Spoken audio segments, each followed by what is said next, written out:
সুপ্রিয় দর্শক, সবাইকে অভিনন্দন জানাচ্ছি। জয়দেবপুর রেল স্টেশনে যে কোচিংটা আছে সেখান থেকেই। আসলে এটি একটি গুরুত্বপূর্ণ জায়গা, যেহেতু এখান দিয়ে রাজবাড়ি সরাসরি যাওয়া যায়। সেখান থেকে আবার যত উত্তরবঙ্গ আছে, ময়মনসিংহ আছে অঞ্চলে যেই রেলগুলি যাতায়াত করি, সেই রেলের রাস্তা এটি। আসলে দেখে অবাক লাগার মতো, মানুষ এত ঝুঁকি নিয়ে কেন রেল পারাপার হয়।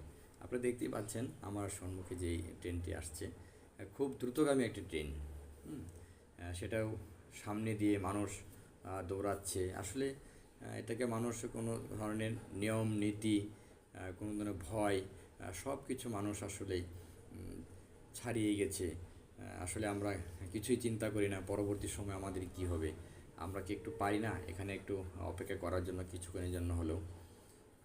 ট্রেন তো সারাদিন যাবে না, কিছুক্ষণের জন্য যাবে। তবু আমাদের ধৈর্যের বাঁধ ভেঙে যায়। আমরা একদম রেলের কাছে যেয়ে থাকি। জানি না কবে আমরা সচেতন হব এবং সচেতনতা বৃদ্ধি করতে পারবো। যতদিন পর্যন্ত আমাদের এই সচেতনতা বৃদ্ধি না হবে, ততদিন পর্যন্ত আমাদের এই রেলের দুর্ঘটনা ঘটবে। এবং সম্ভাবনাময় ছিল আজকে।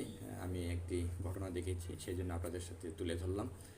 সবাই ভালো থাকবেন এবং আমার এই চ্যানেলটি ভালো লাগলে সাবস্ক্রাইব করবেন। সবসময় ভালো ভিডিও পাওয়ার জন্য আমাকে সহযোগিতা করবেন। আপনাদের পাশে আমি থাকব। ধন্যবাদ। সবাই ভালো থাকবেন, খুব ভালো।